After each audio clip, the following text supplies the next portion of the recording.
Já que os americanos eles foram o grande polo produtor de tecnologia ao longo do século XX e também século XXI.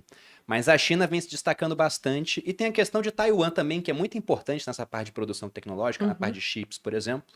A gente comprou um carro há pouco tempo e aí o vendedor da concessionária falou: então, esse carro aqui vai ser melhor do que o do ano que vem. Eu falei: como é que pode um carro mais antigo melhor do que o lançamento? Ele falou: é porque no ano que vem a mala não vai ser elétrica, porque não vai ter chip. Ah, E a gente por causa comprou da com a malha pandemia. elétrica. É. Então vai ter um ano que o carro vai estar valendo menos do que os outros, quando voltar a questão, né, de uma normalização nas cadeias produtivas. Mas como que vocês enxergam essa questão da tecnologia? Porque a China hoje é um grande polo tecnológico, eles são muito bons na parte educacional. É até uma coisa que eu acho que o Brasil fica devendo muito, porque para a gente ficar melhor, a gente tem que produzir mais. E é difícil você botar um cara para produzir com mais tecnologia se ele mal sabe ler. Ou se ele lê, ele nem consegue interpretar. E a gente que lida com rede social, a gente vê isso na prática. Oh, Uhum. Né? A interpretação que as pessoas pegam da informação que a gente dá e o É. pessoal vem me cobrar. Você falou tal coisa. Eu falo, meu Deus, eu nunca falei isso na minha vida. E o cara entendeu que eu falei isso. Então, como é que vocês enxergam essa questão, essa rivalidade tecnológica e também o quão superior os Estados Unidos é em comparação a outros países? ah, essa é uma pergunta. A resposta é longa para essa pergunta, mas assim, uma das coisas que é importante entender é a, por mais que um país tenha vantagens institucionais e vantagens geográficas e vantagens demográficas, a tecnologia pode afetar de forma significativa o balanço de poder entre esse país e outros países. Um exemplo disso é Portugal. Ah, durante 1300 e pouco até 1500 e pouco, o império dominante do mundo era o Império Turco-Otomano. Por quê? Porque naquela época em que a navegação era majoritariamente costeira, Constantinopla, que é a atual Istambul, ela tinha o melhor acesso aos oceanos do mundo, ao Mar Negro, ao Mar Mediterrâneo e ao Mar de Marmara, e ela ficava bem no centro do comércio entre a Ásia e a Europa. Só que em Portugal estava rolando três revoluções tecnológicas. Os portugueses estavam descobrindo a bússola seca, a balestilha, que ajuda a determinar a tua posição no oceano em função das estrelas, e a caravela, que é uma técnica de construção naval com uma madeira coladinha na outra, que faz seu barco ter um centro de gravidade mais baixo, permite você botar canhão em cima do barco. Então, Portugal, com essas três revoluções tecnológicas, mesmo tendo uma população que era 1/12 do Império Turco-Otomano, ele acha uma rota de comércio alternativa para a Índia e para a Ásia e ele vira a superpotência da sua época. É dessa forma que a tecnologia acaba afetando o balanço de poder. Quando você traz isso para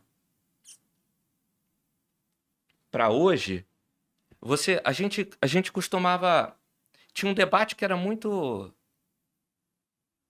longo sobre quem estava na frente tecnologicamente, se era a China ou se era os Estados Unidos. A gente costumava olhar para coisas do tipo: os Estados Unidos faz 30% de todo o investimento em pesquisa e tecnologia do mundo, mesmo sem considerar o Departamento de Defesa americano. 60% de todos os pesquisadores de inteligência artificial estudam, trabalham ou moram nos Estados Unidos.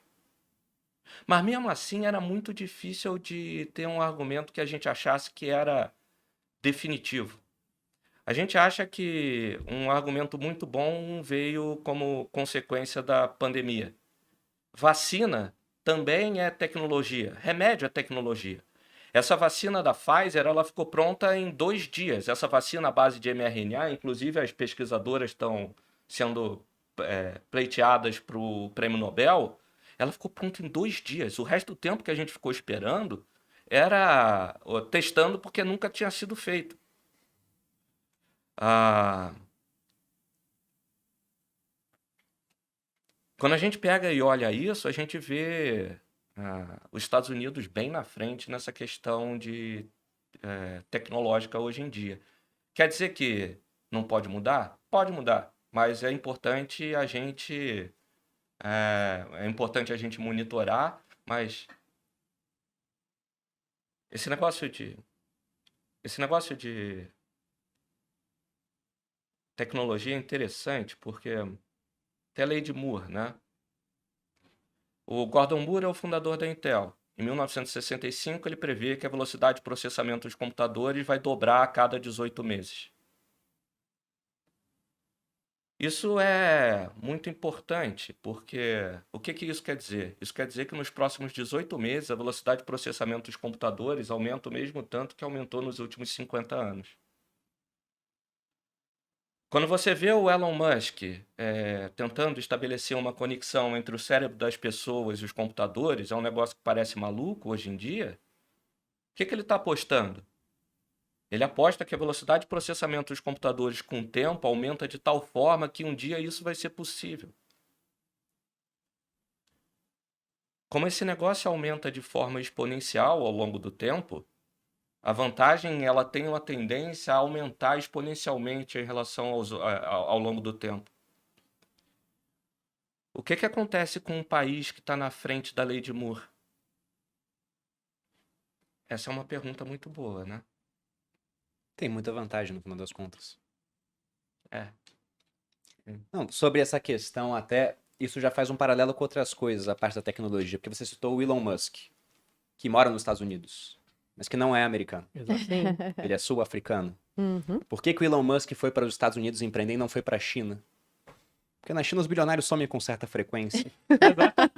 Exatamente isso. Ou desaparecem, ou voltam mais magros, abatidos e adorando o grande irmão. Porque passaram tempo no ministério Muito bom. do amor. Então eles atraem uma mão de obra mais qualificada e essas cabeças, elas acabam sendo responsáveis por evoluções tecnológicas feitas lá. E tecnologia, você citou Portugal, que é um ótimo exemplo. Portugal foi durante um tempo a potência da época, mas tecnologia é copiável, né? Sim. E se for parar em um local que tem melhores instituições, ela acaba ficando por lá. Só que a gente já falou de instituições, eles têm vantagem nessa parte também.